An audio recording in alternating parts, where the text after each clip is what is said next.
We got a good foundation to build from in our state, but none of these issues are easy.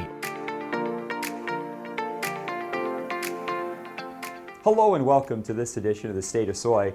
I'm Aaron Putsey and visiting with Iowa's Secretary of Agriculture, Mike Naig. Mike, always good to catch up with you, and in visiting with our farmer leaders when we had our annual meeting and our policy conference, you really touched on a variety of issues that they too should be focused on. Highlight a couple of them. Yeah, well, we've got the traditional types of things that we should be thinking about, certainly in terms of affecting production and the farm business, food and ag supply chain, things like making sure we get a 5-year farm bill across the line. Trade policy, critically important. Biofuels policy, things like ensuring that we're pushing back on things like Proposition 12 and the like.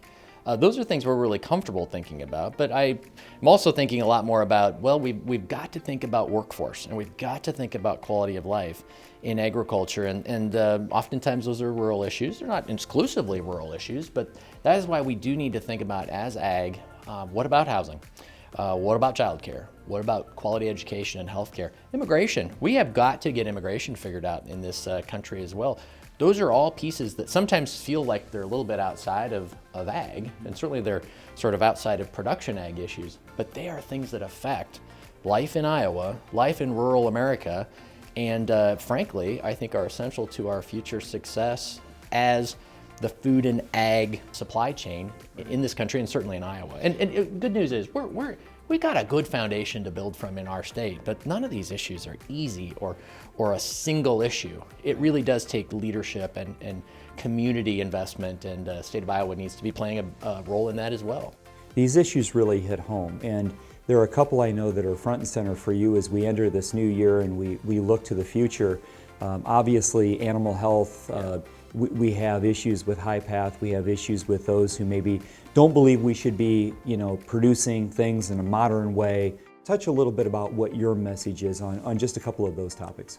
Yeah, first of all, on the second issue, there's just a louder kind of hue and cry out there about we should be pursuing European-style agriculture, maybe the precautionary principle versus science-based regulation. And those are just really broad. You say, how would that apply across crop insurance, commodity programs at USDA, NIFA funding for projects, food programs, just Endangered Species Act, the Army Corps of Engineers. I mean, you could go all across government and say, let's make sure that we're adhering to science-based regulatory and policy-driven decisions.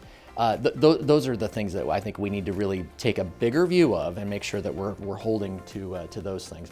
Foreign animal disease broadly, but high-path avian influenza has returned to the state of Iowa in the form of affecting wild birds, infecting poultry in the state. Of course, we're number one in egg production. We're a significant turkey producer. Unfortunately for those producers, they've had to deal with now outbreaks here for the last couple of weeks.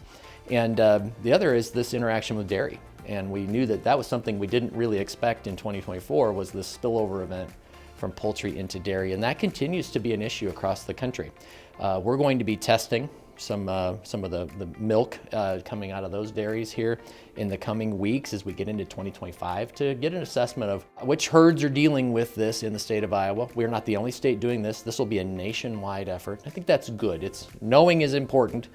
Then you can create biosecurity strategies that could potentially help prevent the spreads. As you think about this legislative session that's just about ready to begin in earnest, what is your department looking at in terms of some priorities or some asks from the legislature? Yeah, for us, it's going to continue to be, we want to continue our strong water quality and soil conservation work, and so maintaining that budget position is critically important to us. It allows us to leverage those state resources with federal and private dollars, including Soybean Association, which we're so appreciative of.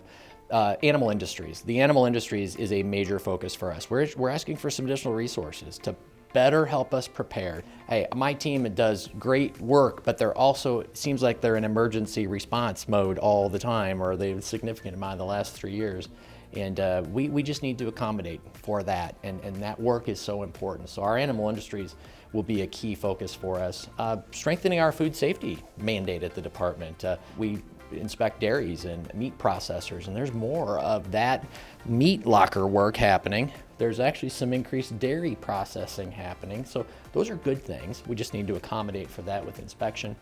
Mike, thank you for what you do and your support of the soybean industry as well, moving forward into 2025 and beyond. Reporting for this episode of The State of Soy, I'm Aaron Putsey.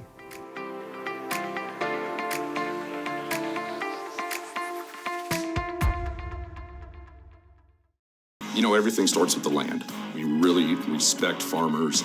There's nothing that we cannot help a client with. So the brokerage, the management, the appraisal, and the investment are four pillars that really go so well together. We work with a lot of really great people working incredibly hard to provide for their families, their community, and the country.